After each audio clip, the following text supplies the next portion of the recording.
I'm doing well. How are you, Dwayne? I'm good. Hey, I'm excited to connect with you about this movie. Me and my girls saw it, I guess, a couple weeks ago, screening, Great. and we just, blown away by it, really. I mean, just thought it was one of the best live action. Not just beyond that, it's just a great movie. But Thank you.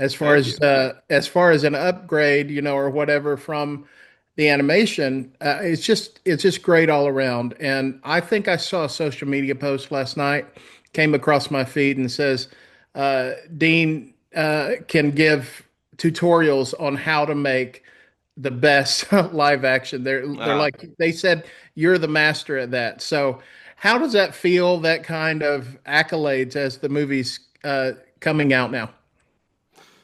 well, I didn't see that, but that's amazing. I'm really happy that it's being received that way, because that was my promise to the studio. They approached me and said, "We're thinking of a live action reimagining of How to Train Your Dragon," and my first instinct was, if you're going to do it, please let me do it, because I can ensure that the wonder and the emotion and the knowledge of the world and the characters gets ported over into this new medium.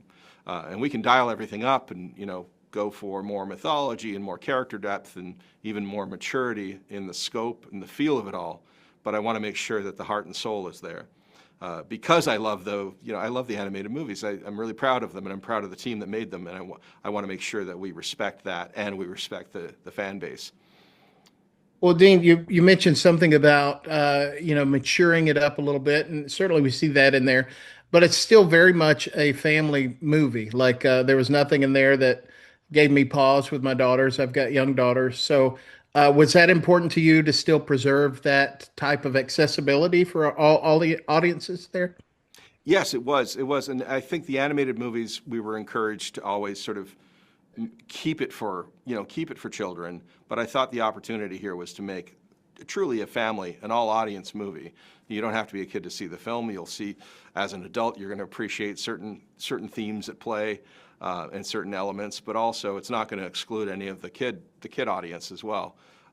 And in my mind, it harkens back to like movies of the '80s, where there was wonder and there was emotion and there was spectacle, but it was truly for the whole family, and it didn't feel like it was skewed to any one demographic. Beyond, as we say, it's a family movie. There's a second part of that.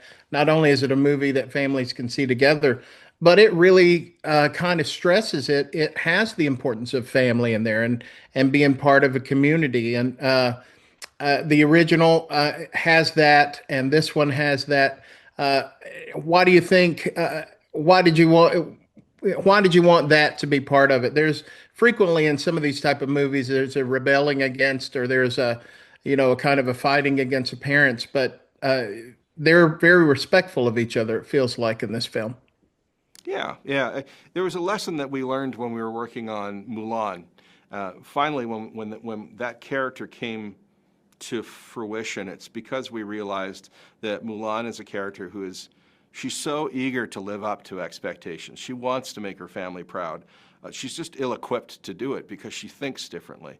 And that's really what Hiccup is as well. He wants to make his father proud. He wants to fit into the community. He's an outsider and he longs for acceptance.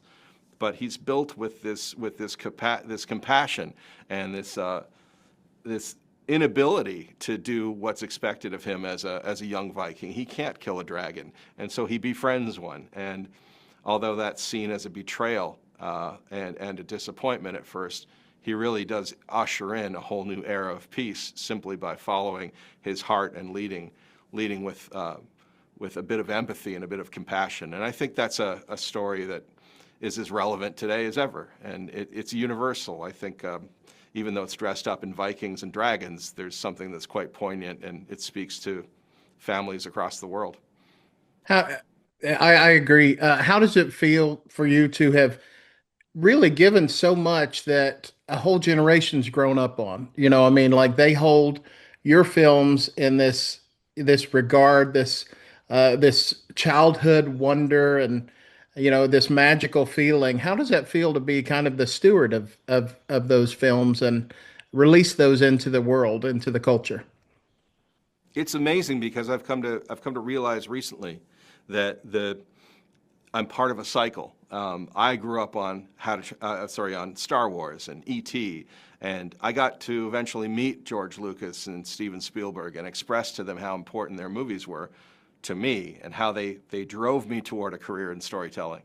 And now I'm meeting kids who've, because of How to Train Your Dragon, they've gone to school to study film or animation, and they're starting to tell stories that are going to inspire yet another generation. So it's wonderful to be part of that cycle, and of course it's amazing. It's amazing to have that impact on anyone's life.